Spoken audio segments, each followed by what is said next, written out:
selamat sore. Perkenalkan kami dari kelompok 8 penalaran reflektif. Pada kesempatan kali ini saya akan menyampaikan presentasi sebagai bagian dari ujian akhir semester mata kuliah penalaran reflektif dengan kode PJJ 1148.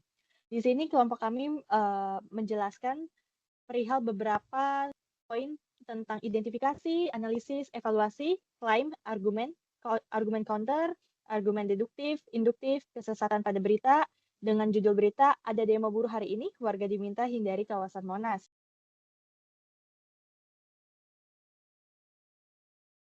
Perkenalkan, nama saya Adam Zidane Darmawan. Perkenalkan, nama saya Kalista Elisia Sugianto. Perkenalkan, nama saya Aslam Arif Umafianto dan bersama rekan saya Nadia Rasati Lukman. Halo, perkenalkan namaku Dela Citra. Halo, perkenalkan saya Febri Komara. Halo, perkenalkan nama saya Agnes Rizky Ananda. Halo, perkenalkan nama saya Kevin Agustian. Perkenalkan, nama saya Nur Eka Fania Putri. Dan saya Zevanya Tesalonika Frilano. Baik, pada poin pertama di sini saya akan membahas perihal identifikasi sesuai dengan rangkuman yang sudah ada. Di sini saya membuat 7 poin perihal identifikasi. Yang pertama itu ada berita membahas rencana demo buruh di kawasan Monas pada 17 November 2025. Poin kedua yaitu ada polisi meminta warga menghindari area Monas dan memilih jalur alternatif. Poin ketiga ada rekayasa lalu lintas disiapkan sesuai kondisi di lapangan. Poin keempatnya yaitu ada total 1.963 personel diterjunkan untuk pengamanan. Poin kelimanya yaitu ada petugas tidak dibekali senjata api selama aksi berlangsung. Poin keenamnya, imbauan agar massa tidak memprovokasi, tidak membakar ban, dan tidak merusak fasilitas umum. Dan yang terakhir dari poin identifikasi ini ada pada hari yang sama, HMI juga mengadakan aksi di sekitar Mahkamah Konstitusi. Baik, di sini saya akan menjelaskan sedikit poin-poin yang sudah saya sebutkan tadi perihal identifikasi. Setelah saya memahami isi berita tersebut yang membahas rencana aksi buruh yang akan berlangsung di kawasan Monas pada 17 November 2025, di sana dijelaskan bahwa menjelang aksi tersebut, pihak kepolisian meminta masyarakat yang tidak memiliki keperluan khusus di sekitar Monas atau Monumen Nasional untuk memilih rute lain guna menghindari kemungkinan adanya kemacetan. Polisi juga bersiap melakukan rekayasa lalu lintas jika kondisi di lapangan menuntut. Untuk pengamanan, hampir 2.000 personel atau sekitar 1.963 personel diterjunkan ke lapangan.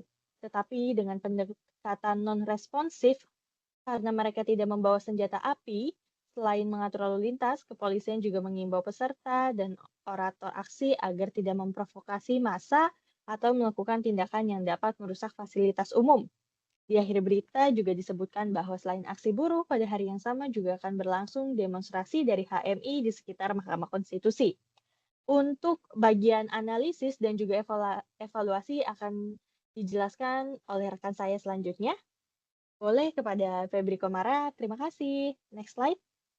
Baik, Dela, terima kasih. Saya akan menjelaskan bagian dari analisis dari beberapa poin yang sudah dijabarkan di sini, yaitu pertama, penalaran dalam berita bersifat normatif, yaitu mengatur tentang bagaimana aksi seharusnya berjalan.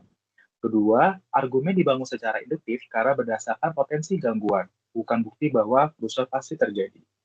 Ketiga, imbauan lalu lintas berangkat dari asumsi bahwa keramaian dapat menghambat mobilitas warga.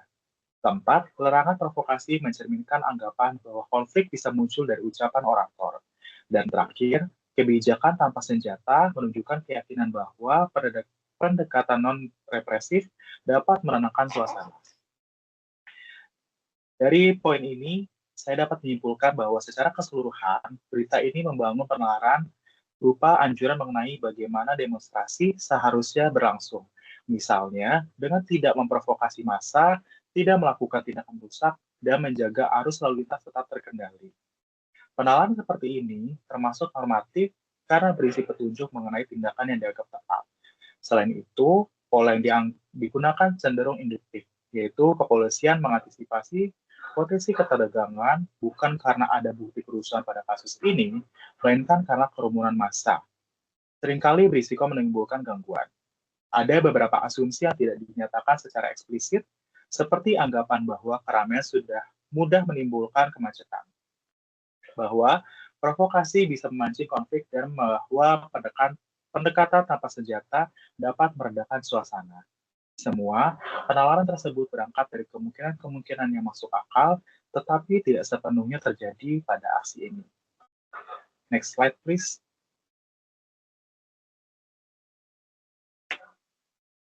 Lalu, untuk poin selanjutnya pada bagian evaluasi, pertama, imbauan polisi dapat dinilai wajar untuk melindungi aktivitas warga di sekitar lokasi. Kedua, tidak membawa senjata menunjukkan upaya menciptakan pengamanan yang tidak mengintimidasi massa. Ketiga, namun pemberitaan terlalu menonjol pengaturan keamanan dibanding maksa aksi itu sendiri. 4. Demonstrasi tampak hanya sebagai potensi gangguan, bukan upaya menyampaikan aspirasi. Lalu yang terakhir, akibatnya pembaca tidak memperoleh informasi tentang isu buruh yang sebenarnya ingin diperjuangkan. Pada tahap ini, jika kita lihat dari perspektif keamanan publik, langkah polisi untuk mencegah potensi kemacetan dan menghindari ketegangan selama aksi dapat dipahami sebagai upaya menjaga kelancaran kegiatan warga lain yang tidak terlibat. Kebijakan pengamanan tanpa senjata juga dapat dihargai karena memberi sinyal bahwa polisi ingin mengawal aksi tanpa intimidasi. Namun, berita tersebut lebih menonjolkan sisi teknis pengamanan daripada menjelaskan alasan mengapa buruh turun ke jalanan. Akibatnya, demonstrasi terlihat hanya sebagai peristiwa yang perlu diawasi, bukan sebagai ruang menyampaikan aspirasi yang terkait. Dengan demikian, meskipun langkah kepolisian dinilai wajar, pemberitaan terasa kurang lengkap karena tidak menampilkan konteks tuntutan buruh sebagai bagian penting dari aksi tersebut. Berikut bagian dari evaluasi, untuk poin selanjutnya akan dilanjutkan oleh rekan saya. Terima kasih. Pada kali ini, kami akan menjelaskan klaim-klaim yang kami temukan dalam berita yang kami identifikasi. Boleh next slide? Oke, saya akan membacakan kalimat pada beritanya, lalu rekan saya Aslam akan menjelaskan klaim-klaim apa saja yang ditemukan. Pada kalimat berita pertama, bunyinya, kepolisian mengimbau masyarakat untuk menggunakan jalur alternatif jika tidak memiliki kepentingan melintas di kawasan Monumen Nasional, Jakarta Pusat pada hari Senin 17 November 2025. Klaim yang terkandung dalam berita tersebut adalah klaim faktual dan klaim nilai. Kami menilai bahwa klaim faktual terdapat pada fakta bahwa kepolisian melakukan himbauan kepada masyarakat, dan klaim nilai terdapat pada himbauan dari kepolisian yang berarti kalimat ini mengarahkan, dan secara spesifik menghimbau jangan lewat ke kawasan Monumen Nasional. Pembuktiannya adalah jika kita melewati kawasan itu, kita akan terkena macet. Jadi ini buruk jika kita mengikuti himbauan tersebut. Paragraf pernyataan tersebut termasuk klaim preskriptif. Lalu untuk identifikasi yang kedua, beritanya bunyinya sebagai, himbauan ini disampaikan Kapolres Metro Jakarta Pusat Kombes Susatyo Purnomo Condro terkait rencana aksi unjuk rasa dari Aliansi Federasi Serikat Buruh Sejakarta. Kami imbau warga yang akan melintas di sekitar Monas agar memilih jalan alternatif demi menghindari kemacetan selama kegiatan penyampaian pendapatnya. Petugas sudah kami sebar untuk membantu kelancaran arus lalu lintas, ujar Susatyo dalam keterangan resmi pada Senin. Susatyo menambahkan, terkait arus lalu lintas, kepolisian akan menerapkan rekayasa secara situasional sesuai perkembangan di lapangan. Sebanyak 1.963 personel gabungan dari Polda Metro Jaya, Polres Metro Jaya, Jakarta Pusat, dan Polsek jajaran diterjunkan untuk mengamankan jalannya unjuk rasa tersebut. Klaim yang terkandung dalam berita tersebut adalah klaim faktual dan klaim nilai. Kami menilai bahwa dalam paragraf dalam kalimat pertama dan kedua menunjukkan himbauan agar menghindari kemacetan yang berarti klaim ini merupakan klaim nilai. Kemudian dalam kalimat ketiga dan empat ini menunjukkan premis-premis apa adanya dan terbukti oleh sumber yang bisa dilihat datanya. dan membuktikan benar adanya dan bersifat melukiskan suatu keadaan yang berarti kalimat tersebut terdapat klaim faktual dan deskriptif. Menurut Susatyo, seluruh personel kepolisian di lapangan tidak dibekali senjata api. Kebijakan ini diterapkan untuk menjaga situasi tetap aman dan memastikan peserta aksi dapat menyampaikan pendapat dengan nyaman. Ia juga mengimbau para orator agar tetap bijak dan tidak menyampaikan pernyataan yang dapat memicu ketegangan antar peserta. Saya berharap para orator dapat menjaga suasana tetap kondusif, jangan memprovokasi massa, karena aspirasi akan lebih kuat bila disampaikan dengan cara-cara yang damai dan teratur, kata Susatyo. Ia turut menekankan pentingnya menjaga ketertiban selama aksi berlangsung. Susatyo mengingatkan massa agar tidak melakukan tindakan yang membahayakan atau merusak fasilitas umum. Ya, pada ketiga paragraf tersebut, klaim yang terkandung adalah klaim faktual dan nilai. Klaim faktual terdapat pada pernyataan bahwa seluruh personal kepolisian tidak dibekali senjata api. Lalu, untuk klaim nilai terdapat pada kata menghimbau, yang berarti kalimat ini mengarahkan dan secara spesifik menghimbau untuk jangan tidak mudah terprovokasi. Pembuktiannya adalah jika kita para orator tidak mudah terprovokasi, penyampaian aspirasi masyarakat akan lebih damai dan teratur. Paragraf pernyataan tersebut termasuk klaim preskriptif karena itu benar adanya. Kemudian kami melihat pada kalimat berita yang kami analisa, yaitu kami mengajak seluruh peserta aksi untuk tidak melempari petugas, tidak membakar ban bekas, dan tidak merusak fasilitas umum. Petugas di lapangan ada untuk melayani, jadi mari kita sama-sama menjaga suasana tetap kondusif, tegasnya. Pada kalimat tersebut, klaim yang terkandung adalah klaim nilai dan klaim subjektif. Kenapa? Karena klaim nilai terdapat pada kalimat pertama yang menjelaskan tentang himbauan, yang dimana kalimat ini memberikan arahan yang benar.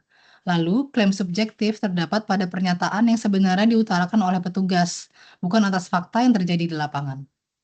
Berita yang terakhir, kami melihat kalimat pada berita ini adalah Polres Metro Jakarta Pusat sebelumnya juga menyampaikan bahwa selain aksi buruh, pada Senin siang akan berlangsung unjuk rasa oleh pengurus besar Himpunan Mahasiswa Islam di depan Gedung Mahkamah Konstitusi atau MK di Jalan Medan Merdeka Barat, Gambir. Klaim yang terkandung pada kalimat tersebut menurut kami adalah klaim faktual, karena dalam paragraf ini, kalimat-kalimat di sini mengandung pernyataan faktual yang menunjukkan tempat dan sumber informasi yang dapat diakses di berita lain. Sekian untuk analisa klaim-klaim yang sudah kami sebutkan dan kami identifikasi, kemudian akan dilanjutkan oleh rekan kami.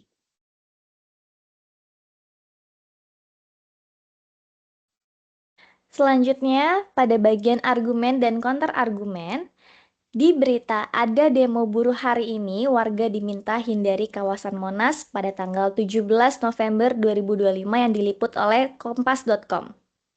Kami menemukan ada 3 argumen dalam berita tersebut. Yang pertama, warga sebaiknya menghindari kawasan Monas agar lalu lintas tidak terganggu. Alasannya karena demo buruh di kawasan Monas memiliki potensi kemacetan yang besar, sehingga Kapolres Metro Jakarta Pusat Kombes Susatyo Purnomo Chandra menghimbau warga untuk memilih jalan alternatif agar warga dapat menghindari kemacetan lalu lintas dari kawasan tersebut. Sedangkan kontrargumen dari argumen warga sebaiknya menghindari kawasan Monas agar lalu lintas tidak terganggu, yaitu menghindari seluruh kawasan Monas sebenarnya tidak selalu diperlukan, karena tidak semua titik mengalami kemacetan parah. Saat demo berlangsung, imbauan yang terlalu luas justru bisa mengganggu kegiatan warga yang bekerja atau memiliki urusan penting di sekitar area tersebut. Akan lebih efektif jika polisi memberikan informasi rute yang benar-benar terdampak, bukan meminta warga menghindari seluruh kawasan. Lalu selanjutnya, argumen yang kedua, pentingnya pengamanan massa agar dapat menyampaikan aspirasi dengan aman. Alasannya, dengan penempatan personel gabungan dari Polda Metro Jaya, Polres Metro Jakarta Pusat, dan Polsek jajaran sebanyak 1.963 ditempatkan di lapangan untuk mengamankan massa unjuk rasa dan kawasan sekitar demo, serta seluruh personel tidak membawa senjata api. Ini menunjukkan bahwa aparat ingin menjaga suasana tertib, aman, dan kondusif tanpa provokasi kekerasan. Sedangkan kontrargumennya yaitu jumlah personel yang besar memang bisa membantu keamanan, akan tetapi juga dapat menimbulkan kesan intimidatif bagi sebagian peserta aksi. Walau petugas tidak membawa senjata api, konsentrasi aparat yang terlalu banyak bisa membuat suasana terasa tidak nyaman dan mengurangi ruang gerak demonstran untuk menyampaikan pendapat secara bebas. Pendekatan keamanan seharusnya lebih berbasis dialog, bukan hanya penggerakan personel.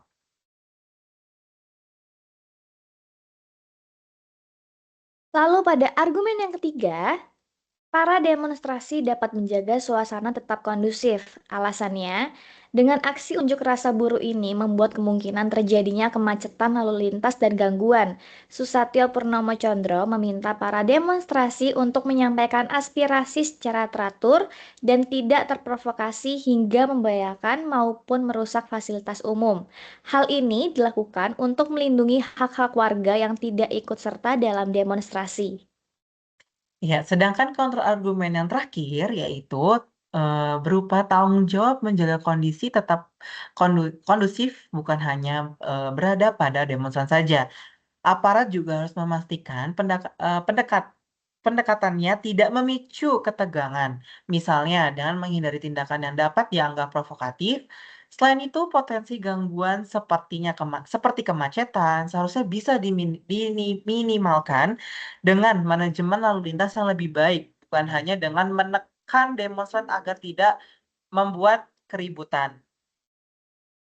Sekian presentasi dari kami. Untuk materi selanjutnya akan dibawakan oleh rekan kami. Terima kasih.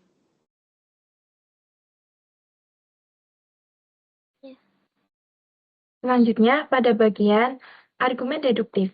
Pola deduktif 1, kepolisian menjaga kelancaran lalu lintas saat aksi di Monas dengan imbauan jalur alternatif, rekayasa lalu lintas situasional, dan pengerahan hampir ulang kak.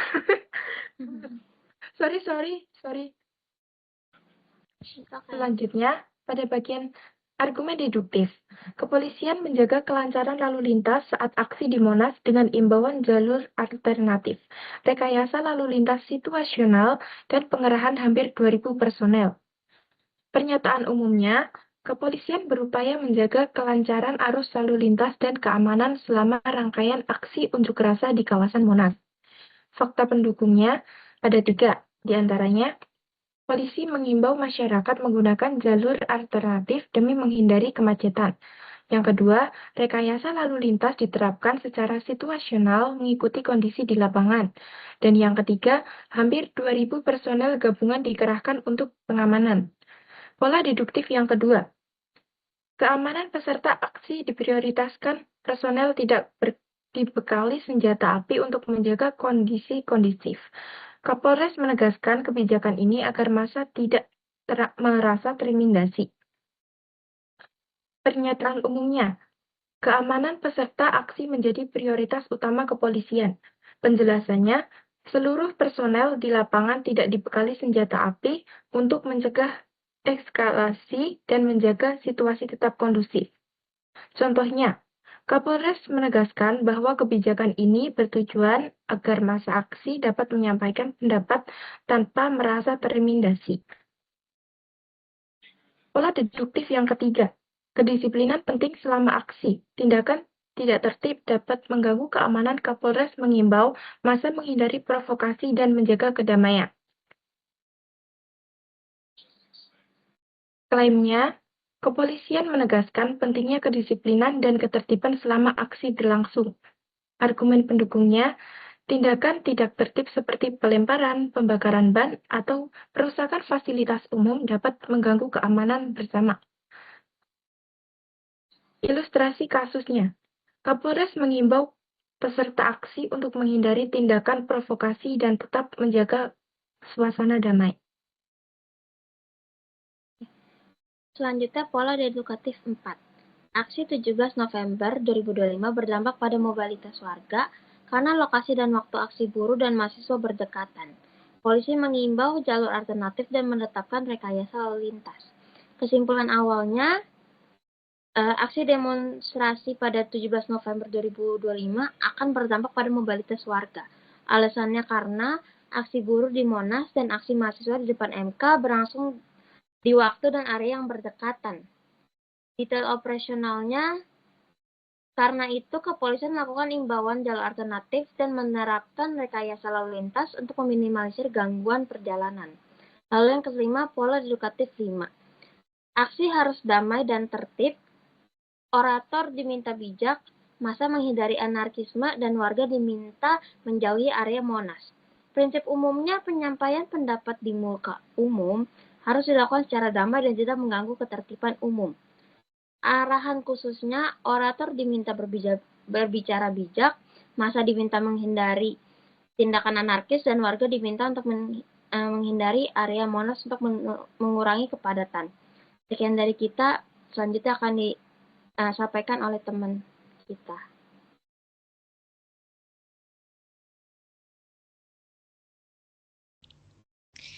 Baik, kami selanjutnya akan menyampaikan mengenai argumen induktif spesifik yang terdapat dalam berita yang kami pilih, yaitu ada demo buruh hari ini, warga diminta menghindari kawasan Monas.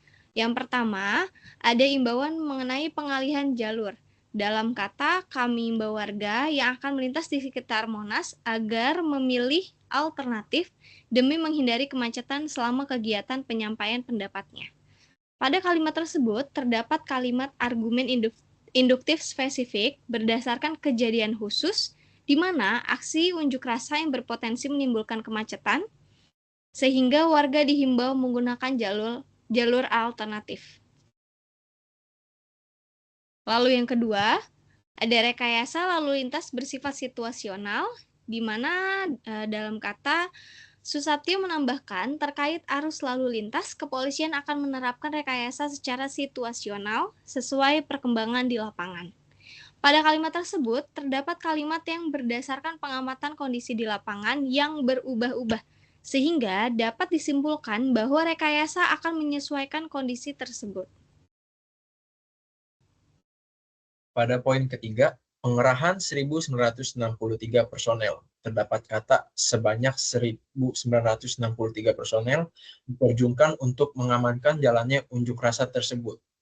Kalimat tersebut menunjukkan contoh kalimat induktif spesifik di mana potensi kerawanan pada aksi tertentu lalu ditarik di tindakan umum berupa pengerahan personel dalam jumlah besar. Poin berikutnya, imbauan terkait ketertiban massa aksi. Kami mengajak seluruh peserta aksi untuk tidak melempari petugas, tidak membakar ban bekas, dan tidak merusak fasilitas umum. Kalimat tersebut menunjukkan bahwa dari kejadian-kejadian umum pada aksi sebelumnya diambil kesimpulan berupa imbauan untuk mencegah hal tersebut. 1. Baik, kemudian kami akan menjelaskan kesesatan dalam kasus atau fallacy dalam berita yang kami sudah analisa.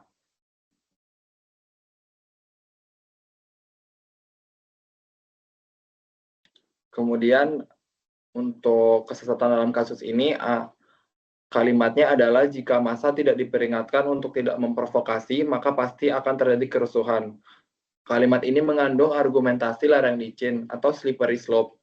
Ini merupakan slippery slope karena mengasumsikan satu tindakan kecil otomatis akan mengarah pada bencana besar tanpa bukti hubungan sebab akibat yang kuat. Polisi mengimbau agar tidak provokatif, tetapi tidak ada bukti bahwa provokasi pasti menyebabkan kekacauan.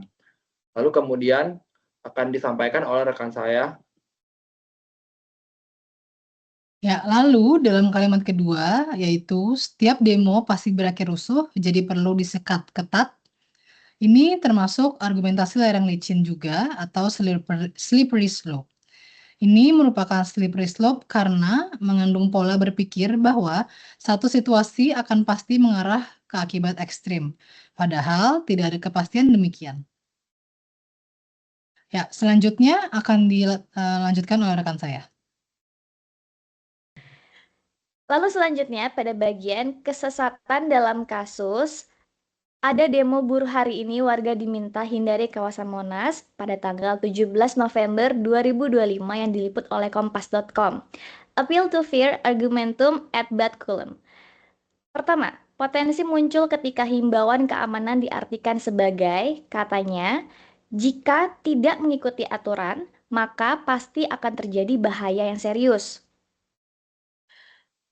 Dengan alasan kenapa memilih kata jika tidak mengikuti aturan, maka pasti akan terjadi bahaya serius, yaitu walaupun polisi memberi imbauan standar, pihak tertentu bisa memaknai atau menyampaikannya sebagai ancaman tersirat.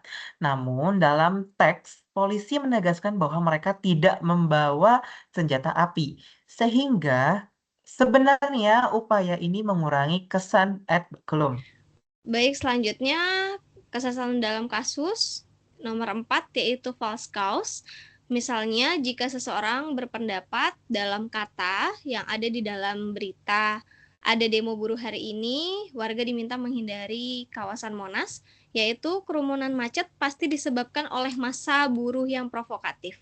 Padahal kemacetan bisa terjadi karena penutupan jalan, jumlah massa yang besar, atau rekayasa lalu lintas, bukan semata karena sifat peserta. Kesehatan dalam kasus strawman. Potensi muncul jika ada pihak yang menyatakan terdapat dalam kata polisi melarang demo. Padahal dalam teks polisi hanya mengimbau jalur alternatif dan menyerukan demo damai, bukan melarang aksi. Ini memelintir posisi asli menjadi versi yang lebih mudah diserang.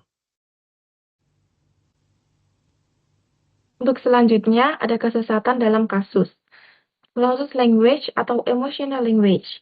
Jika ada pihak yang menggambarkan aksi sebagai kalimatnya, perilaku liar pasti membuat kekacauan.